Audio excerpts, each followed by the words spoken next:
Okay. Okay, good morning, everyone.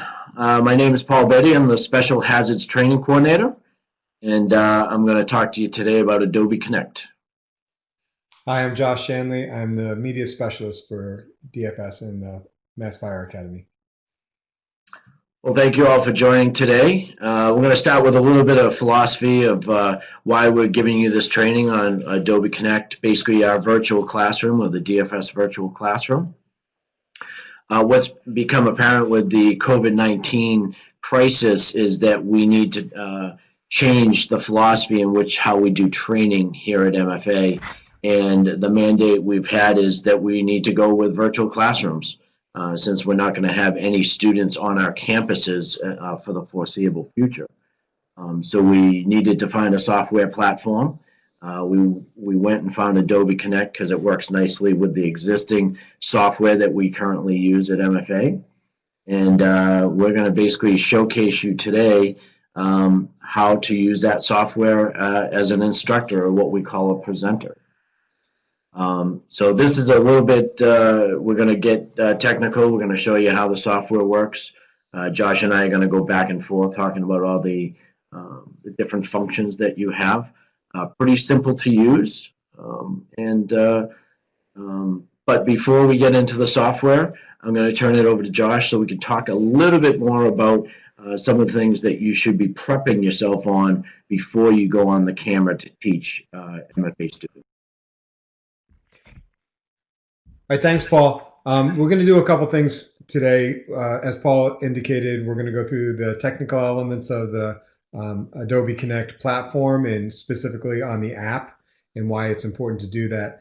And we'll go back and forth, Paul and I, on both the technical elements. But one thing that I hope that we emerge on the other side of this, the COVID-19 threat, is that we're better off as an agency. And we use these tools not only as a fallback position, but going forward in the new normal, when we do start going back to a classroom and we do have face-to-face contact again, that we don't set this tool aside, that we figure out how to take advantage of this time that we've spent, that we've invested on this platform. So I think that this tool will be part of the new normal. So I hope that you embrace it as much as we have, and as much as the instructors and coordinators who've used it so far have. We've gotten, with a small group, we've gotten a lot of positive feedback. So I hope you find that.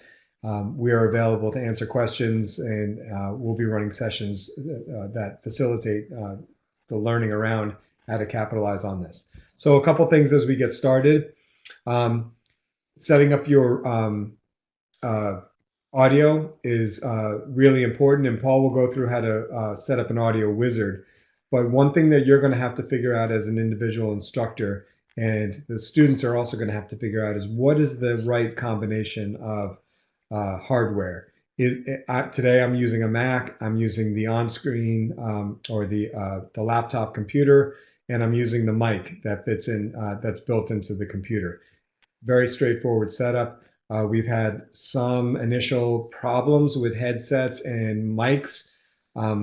That said, you're going to need to figure out ahead of time in terms of what works best for you.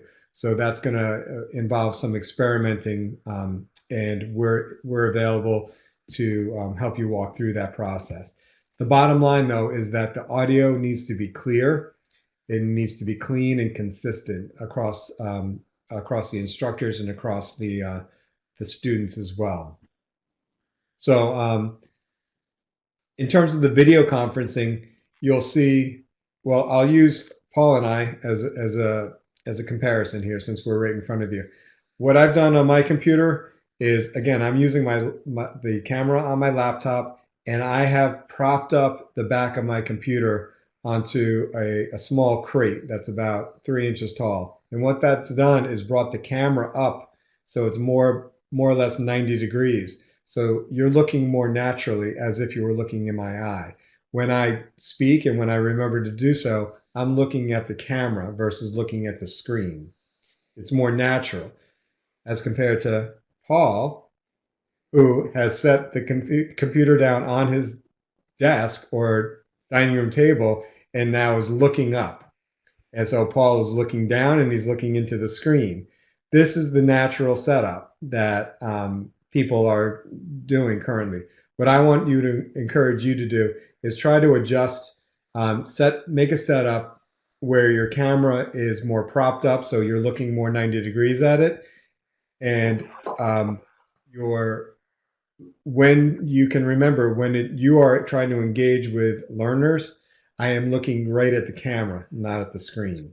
Again, these are tips, but the idea with all of the tips that I'm trying to provide you is that you will be able to make a more natural and closer connection with the students. And all of these things are designed to make your presentation, make the material that you're sharing with them, make more of an impact. They'll be able to absorb it and then apply it, either in an academic setting or probably more likely in the drill yard when they're trying to perform skills. So that's what everything I'm talking to you about is centered around. Um, the we have the ability to record all sessions, and for the most part, we're going to be doing that by default. You'll see up in the upper right corner of your screen, there's a red dot, kind of the universal signal for this meeting is being recorded. There's also a pop-up announcement that lets everyone in the classroom know that they are being recorded. In terms of organization, and Paul will talk about this a little bit more, but when we start referring to the different people in the classroom, there are going to be different hosts who have the highest level of access and control, the presenters who are the instructors essentially, and they have the ability to move slides around and some other features that Paul will talk about, and then the participants who are essentially the students in this case. Paul, do you want to cover any of that now, or do you want to come No, back to me? I'll wait for you to finish.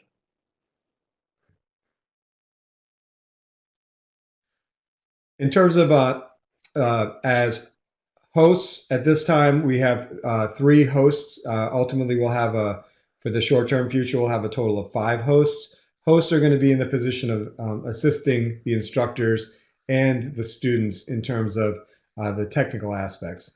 We will have, I've been a firefighter for coming up on 30 years, so I have a good handle on the subject matter, but the hosts are not intended to substitute as instructors. We want to keep that line clear with you as instructors and coordinators, but also clear with the participants. So we certainly have some context. We understand the material you're covering, but we don't want to confuse anyone with dealing with the subject matter specifically. That said, if you need some help or we can help put things into context for you, that's what our role is. We'll also be able to help you with media and accessing media and sharing files, and those are the things Paul will be talking about in more detail shortly. In terms of presenters or instructors or coordinators, your level of there are only a couple features that as hosts we can control over that you will not have control over, and it's moving windows but as presenters, you'll have the ability to move your slides forward, queue up audio, and those kinds of things. Participants have a very different view of the screen, and Paul will demonstrate that in a little bit, but obviously their ability to control the classroom is limited.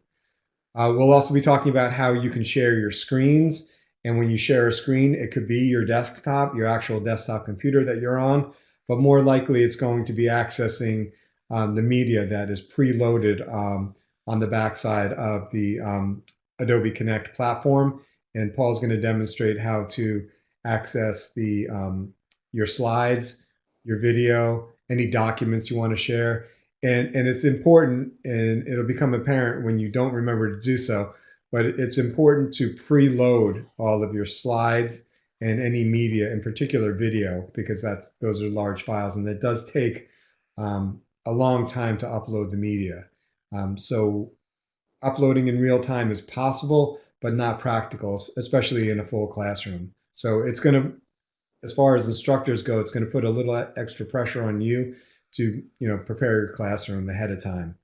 Um, Paul will also talk about whiteboards and how whiteboards, just like you have in a classroom, we have an electronic version of that, and how you can draw on it, how you can add text, how we can have images set over a whiteboard, and you can uh, uh, draw over it as if you were looking at a floor plan and developing a pre-plan for a fire. You can talk your students into talk your students around how to make entry, how to do some pre-planning, those kinds of things.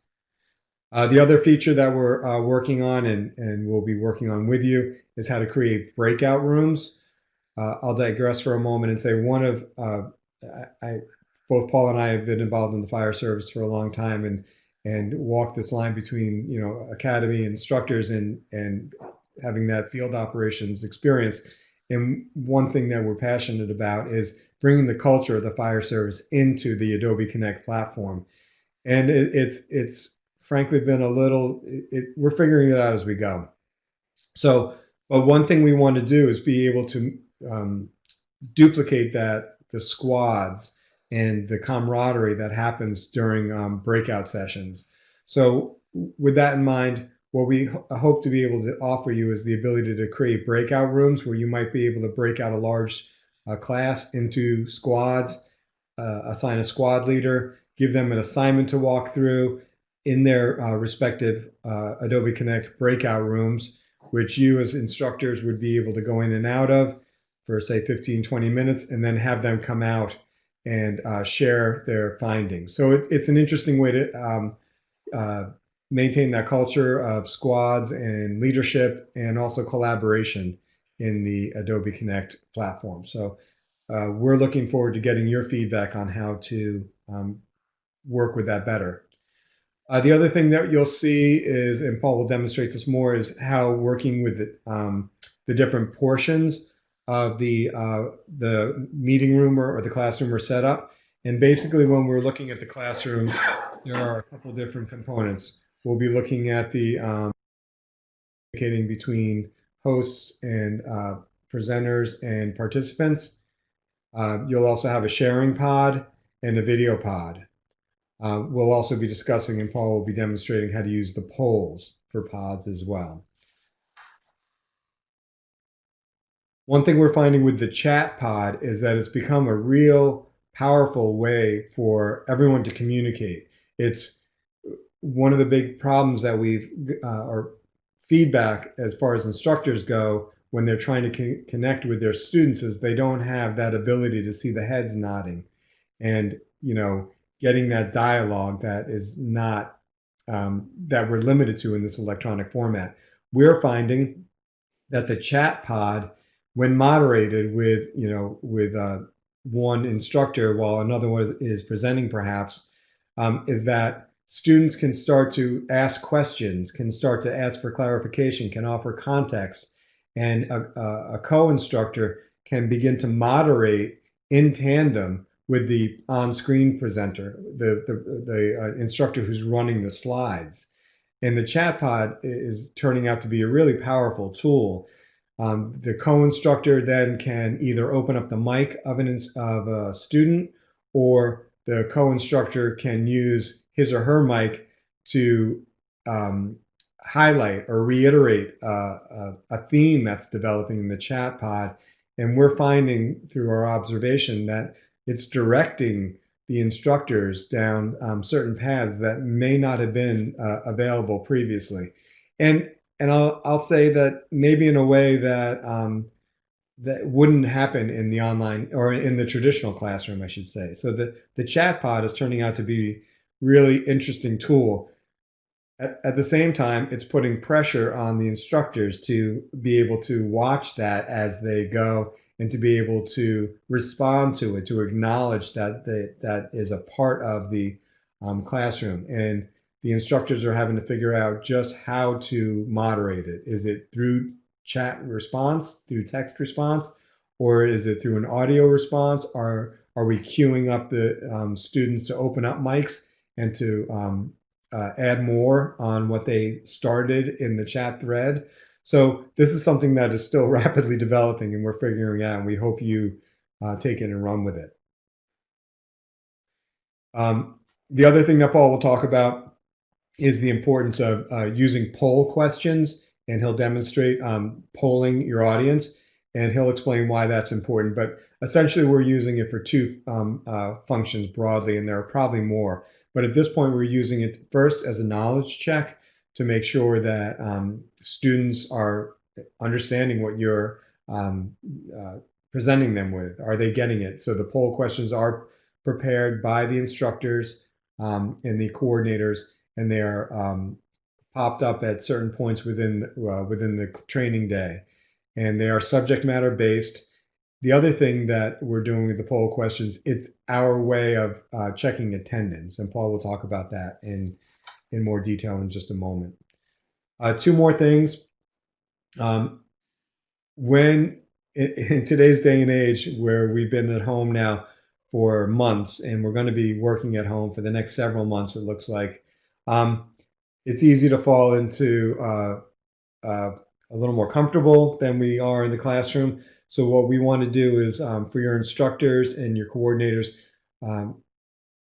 they want to be in a uniform. They want to make sure that they're in a professional setting, as should the students be. But the instructors are always held to a higher standard. So we want to make sure that we're in a uniform, that we have, if we're not in an office, we're at least in a clean setting that looks orderly, and as if you were presenting yourself in a classroom at the academy or any firehouse around the Commonwealth. These details matter, as does the same. You want to present yourself in the same way that you would in the online setting as you would as if you were showing up for a class. Sounds great, Josh. Thanks for that info. That'll help the instructors prepare, or better prepare, for actually entering into the virtual classroom for the first time. What I'd like to take you all through now is actually using the software and actually using what you can get access to as a presenter. So if you made it this far in the training, you've already entered into the virtual classroom. The virtual classroom is different, or there's a different URL that is generated depending on what class we're teaching or what session is actually being done. That URL actually changes. But the URL does stay consistent for every training day within that session. So if you have a 5-day training class, I'll pick on like fire officer or fire instructor, and the students are with you for 5 days, that link or URL is going to be the same for those 5 days. But if you were then to move from that class to go teach OLR class or RIT class, you would actually have a different URL. And that is all going to be managed through the LMS system, very similar to how it is done now. If you were sending IFSTA links out, we would use LMS to do that. But the first thing I want to start you with is what you do once you first enter the virtual classroom. So what I'm going to have you do is go over to the meeting tab. Take you through is the audio setup wizard. Some of you should have done this when you've done your test connection when you were first getting into the virtual classroom. But if you didn't do that, what I'm going to have you do is you go up to the top left of the screen and click on the meeting icon, and then you would go to the audio setup wizard. Once you get into the audio setup wizard, you keep hitting next and following the instructions on the screen. And what that will do is that'll actually take you through setting up your microphone volume as well as your audio output from your speaker. These two things, I can't stress enough how important it is that the instructor or the presenter has these set up properly before they start training our students. So if you have not done that, please take the time to go through your audio setup wizard. The next items I would like to take you through is turning on your webcam, or what they call starting my webcam. So that is how you would enable your camera. Again, it's imperative that you use the student document that we prepared, which basically tells you everything you need for hardware. Josh referenced this earlier, but that you have a system that is capable of both having a microphone and speakers, but also that it has a webcam. You cannot be a presenter or instructor if you do not have the proper hardware. So at this time, you would enable your webcam. And then the next thing you would do is connect my audio, which basically turns on your speakers and enables your microphones. And this is basically how you're going to engage with the students. So you would have to do that. So again, audio setup wizard, start my webcam, and then connect my audio. Once you did that, now you're ready to deal with the students. One of the other things that we want to stress on preparation is this is no different than if you were teaching a class at the academy in an actual classroom. The expectation is instructors are entering the room at least a half an hour early, which is standard learning from Fire Instructor 1, that you're in there preparing. And that's where you're making sure your hardware is working and your audio is set up, and that you're also prepared to lecture on the content of the day. And we will show you how you can view that content in a little bit. Next, I want to take you through different facets of the software itself, some of them that Josh already alluded to. But the first that I want to start you with is the chat. So the chat, if you go over the chat menu bar, you have many options as a presenter. The first we want to talk to you about is you have the ability to set your text size. If you have a hard time reading smaller text, you can increase the text size that just affects your screen only. So you would go in to the menu up button, you would go to the text size, and then you would scroll and change the text size to anything that you wanted or anything that makes it more comfortable for you. You also have the ability to set my chat color. And what we want to do there is we want to set instructors and hosts to use different colors so they stand out differently than the students. So what we'd like to do is we're going to ask that all instructors or presenters set their icons to green, and we're going to set all our hosts to blue, and then the students would be in the standard black text format. And what that does is when you start doing a texting string, the students see a color change, and then they know who's actually talking to them. In this case, my text now comes up green, and it shows that an instructor is actually talking to the students.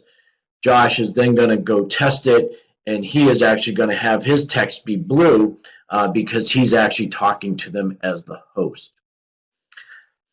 The students, as they enter the chat screen, they would then be having black text in the background. There you go, Josh. Thank you. So that's how we want to set up the chat. The other feature, a very powerful feature within the chat, is you have the ability to select who you want to chat with. So you would go to the chat menu button. You would then go start chat with. And if you notice, you have 3 different options. You can choose to select the hosts, the presenters, or the attendees. Now, if you select the presenters, what that does is it dialogues with everyone that has the presenter privileges. So that way you can dialogue back and forth as well as while the class is going on. But the students cannot actually see that chat thread, which is very powerful. The hosts, obviously Josh and I, or Christina, or whoever needed to do the training and be in there as hosts, we have the ability to chat amongst ourselves, again, without sharing it with anyone else. But again, very powerful. We can then go down and select the attendees. So in this case, we have a stage student called Joe Student made up, but I could actually start a private chat by Joe Student by going and clicking on his name, and I can type in a specific text thread that only would be seen by that student. The other students would not see it, which is, again, very powerful. Maybe we have to zing them a little bit. Maybe their level of engagement had dropped, and we said, hey, Joe, are you still there? Are you in the software? Is everything okay? It's very powerful. The other way that you can do the personal chat is you can actually click on the student's name on the attendee list and start a private chat that way. So there's a couple different ways you can start your private chat, but again, a very powerful feature. Josh emphasized it earlier, how powerful this chat pod is, and that we're seeing in some of the pilot courses we've run the virtual classroom, it's just exploding.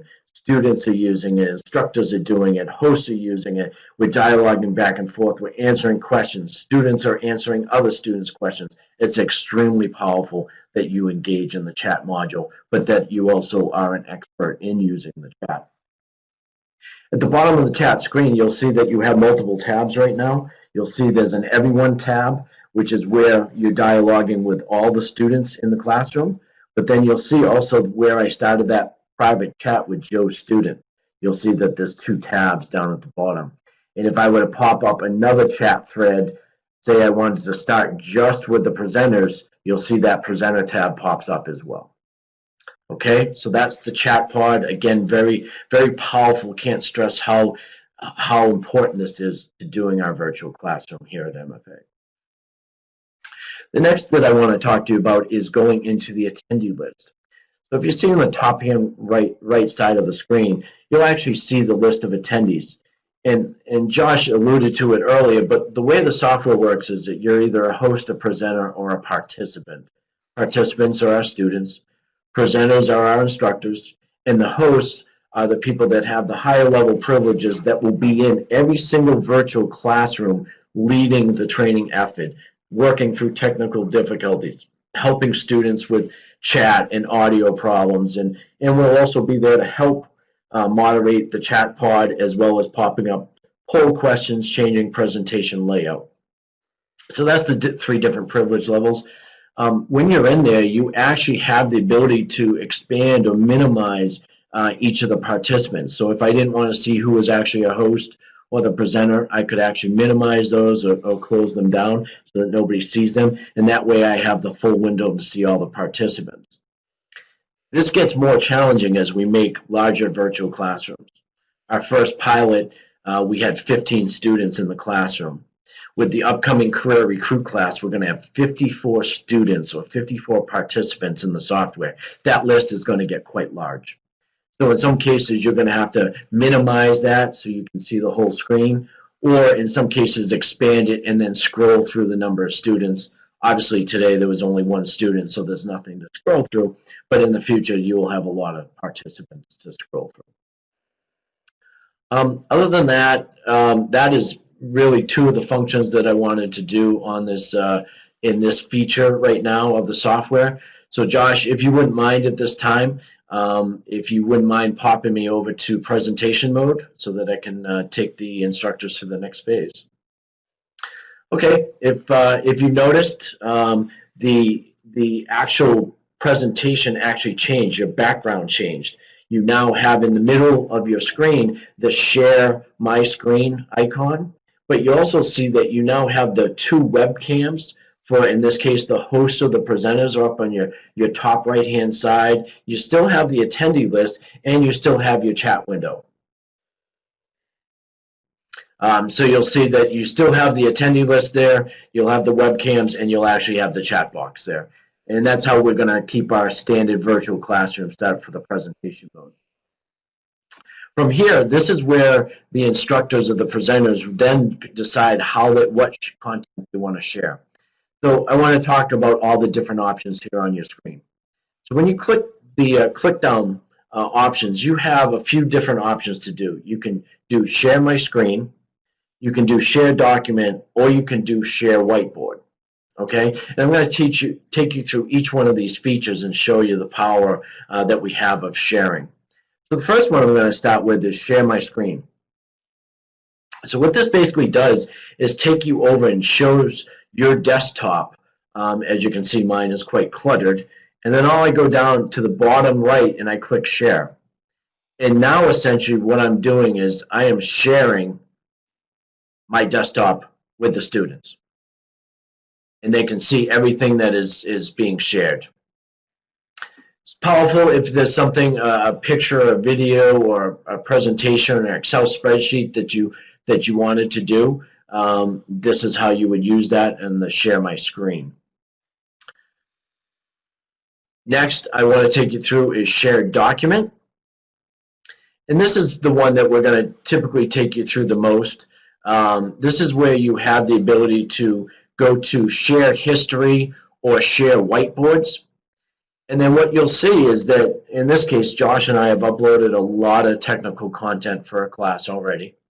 And you have the ability to look at your share history and then go grab a file and then click OK.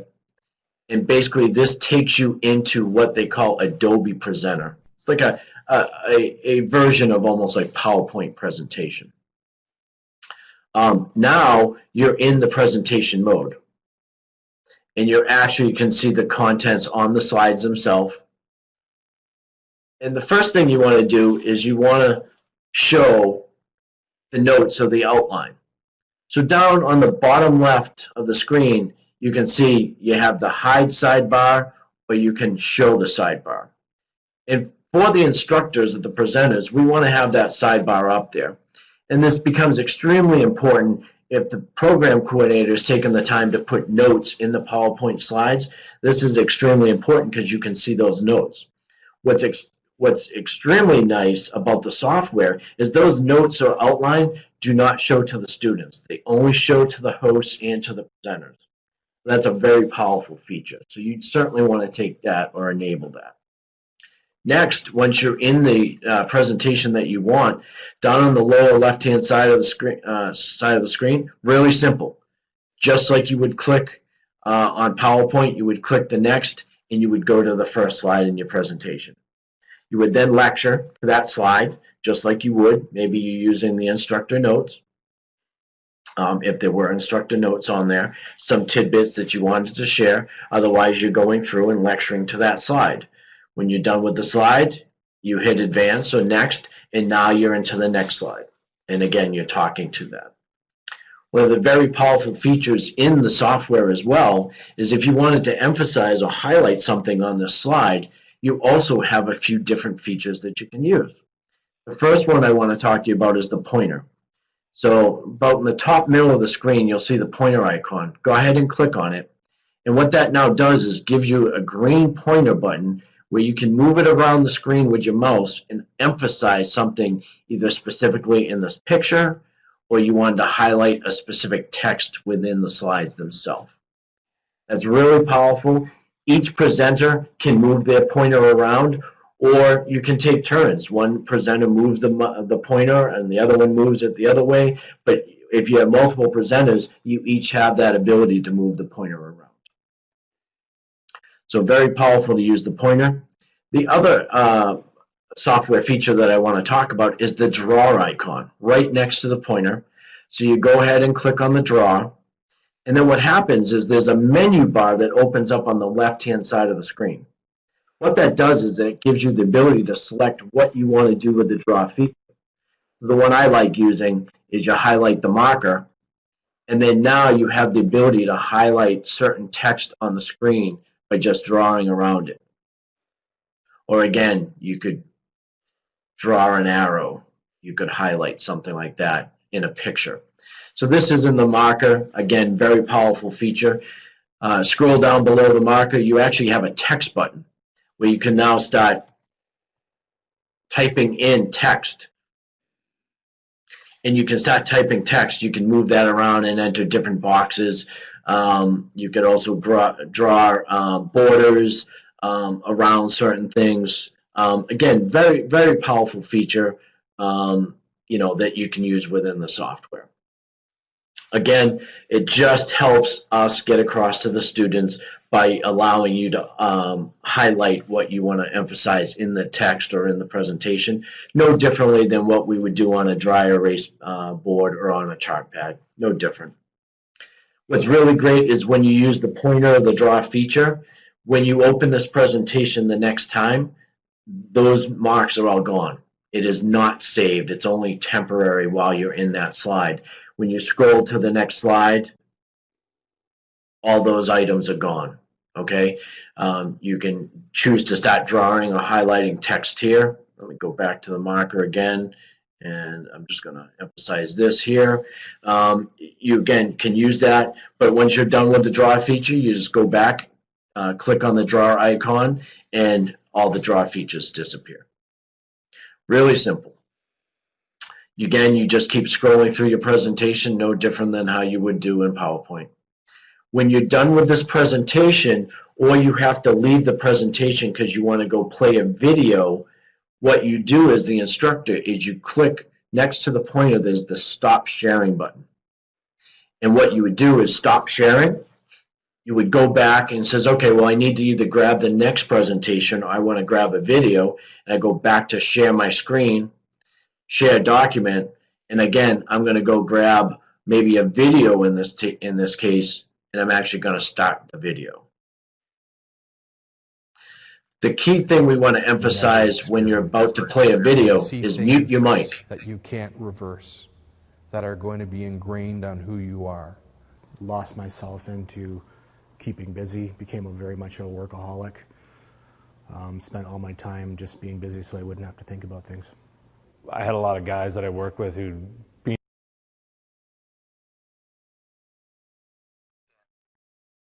Time you can once you unmute your mic, you obviously can pause the video, fast forward the video, do anything that you need to in the video when you're done sharing it. Again, when you're done with the video, you would just go back to stop sharing again, and now you're back again to maybe go back to shared document and grab the next lecture or the same lecture you were in and move on to the next presentation. Okay, so that's share document within the pull down. And the last one I want to talk to you about is share whiteboard. Again, a very powerful feature within the software. This is basically just a full-blown, same thing you saw me using the draw icon within the presentation, but this is just a full whiteboard where, again, you can start drawing just like you would, you know, on a dry erase or on a chart pad. And you want to start drawing things, and you're going to say, okay, this is the A side, and you know, you want to emphasize certain things. Okay, B, we're going to emphasize, and then C here, and then emphasize D here. And again, you could start drawing things, start typing all kinds of text in, and using this whiteboard.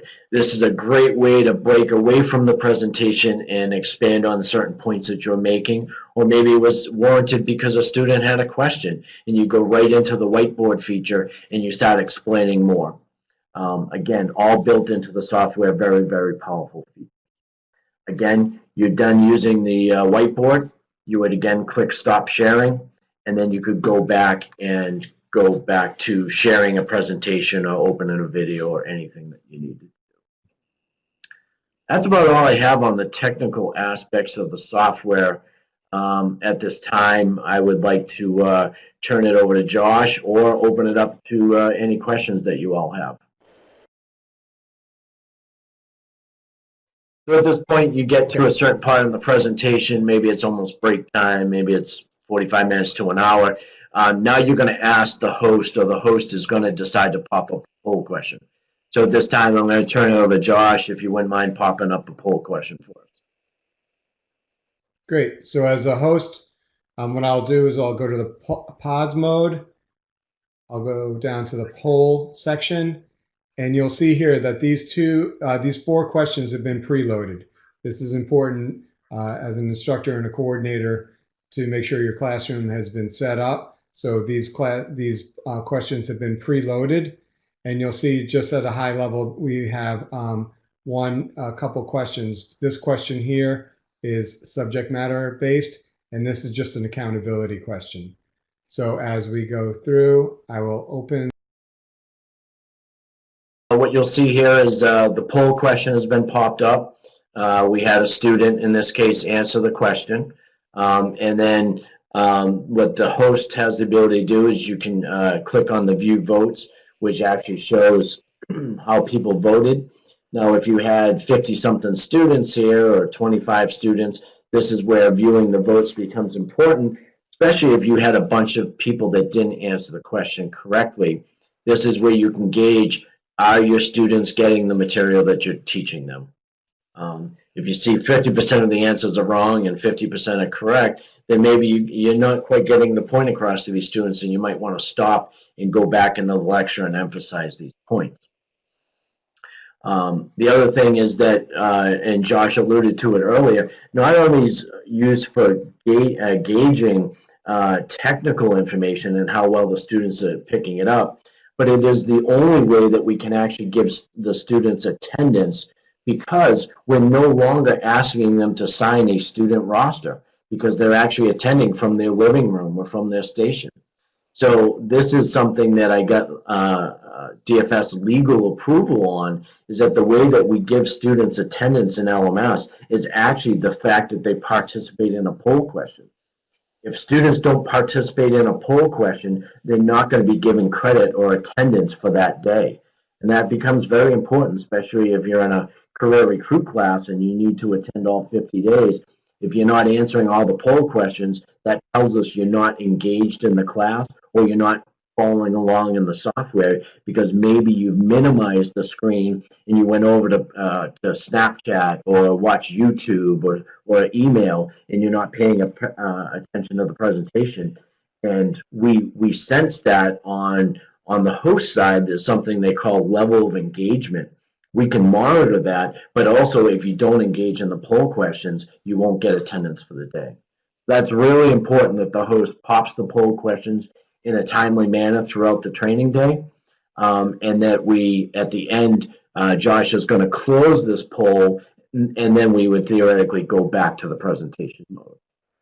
So Josh, go ahead, you can close that down, thank you. And then I would resume my lecture, again, going through each of the notes or each one of the slides until we get to another stopping point for either a break or actually popping another poll question. Also, one of the things I wanted to highlight as well, that I haven't alluded to, is what we call the status bar, which is next to your webcam option. And when you click on that, this is what students are going to use to draw your attention. The first one right at the top is something that they have the ability to raise their hand. And this is where it will pop up on the screen. It will notify the presenters and the host that a student has raised their hand. The one at the top of the screen is the first one to raise their hand. So if there's 20 people that raise their hand, the one at the top of the screen is the one that actually raised their hand first. So if I was the presenter, I would say, okay, I see Joe's student raised their hand. Go ahead, Joe, open up your microphone and ask the question. And at that time, the students would verbally ask the question, and then the instructors have the ability to dialogue back with them. The other thing you'll see is student has the ability to agree or disagree. If you ask maybe a question of the class, you can do that, and it status bar up, you have the ability to go to step away. This is where the student is telling the instructors and the host that I've had to step away. Maybe I have to go to the restroom, or maybe I have to take an urgent phone call, but that I've temporarily stepped away from the software. And this also pops up on the screen for the instructor and the host to see. You also see some other features there: speak louder, speak softer, speed up, slow down, laugh, or applause. This is all something a student can do to interact with the presenters or with the host themselves. That is the status bar. You'll probably see during your training that either step away or raise hand feature is probably the two most prominent used features of status. That said, though, I'm hoping that the students are going to start to engage a little bit more, you know, as a method of support, using the applause, you know, in support. It's kind of in at large presentations or in big classroom settings, you do see students or an audience with, you know, a placard being able to hold up red or green as a sense of agreement or disagreement. And it's a presenter's way of gauging the audience in real time. You know, are they with me, or are they opposed? For better or for worse, is, you know, what's the tone, what's the temperature of the room, you know, and perhaps the you know, if they're getting a bunch of applause or agreements or disagreements, you know, the presenter might want to adjust the message or pause for a moment. You know, these are just tools in the toolbox that will augment the way you teach. Yeah, thank you, Josh. That's a great point. Since we only are going to do the poll questions, at a preset frequency. It's not going to be maybe as often as you need to gauge, are the students getting it? You're not going to be able to read their body language. You're not going to be able to see their facial expressions. So go ahead and feel free to use the status bar and ask students a question while you're lecturing. And make a statement, ask a question, and then ask them to use the status bar, either to raise their hand or do they agree or disagree. And that way it checks their level of engagement as well, and we know they're actually paying attention to what you're teaching them.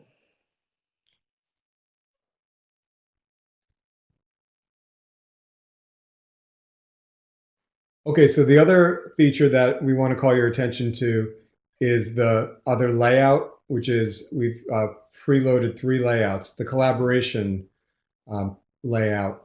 We haven't seen people using this all that often, but it's here for you. And I'll call your attention to a couple things that reasons why you might want to switch over or ask the host to switch over to this layout. And again, this is a feature that only the host would do for you. The files pod is important. For instance, if for some reason you wanted to share a Word doc, if for some reason you had an image that you wanted to share, you didn't want to email it to everyone, as an instructor, as a presenter rather, you have the ability to click and upload anything from your computer or shared content. So this is just a very quick workflow that gives the presenters, the instructors, and coordinators the ability to share files either with other instructors or with students. And you can decide on who gets these. But this is preloaded in the collaboration pod. The other feature that we have available to us, but we don't want to keep up all that often because it does obviously use up real estate, is the discussion notes feature. So if you had notes on how to update the presentation, on things that you wanted to call attention to someone else that might be coming into the classroom behind you, any number of reasons why you'd want to collect notes in a single place, this is preloaded into the layouts section for you. Again, this is the collaboration layout. At this time, we'll conclude the training here because we've taken through all the critical facets or the critical parts of the software. So at this time, Josh and I would both like to thank you for attending the training today, and we would turn it over to all of you to ask questions.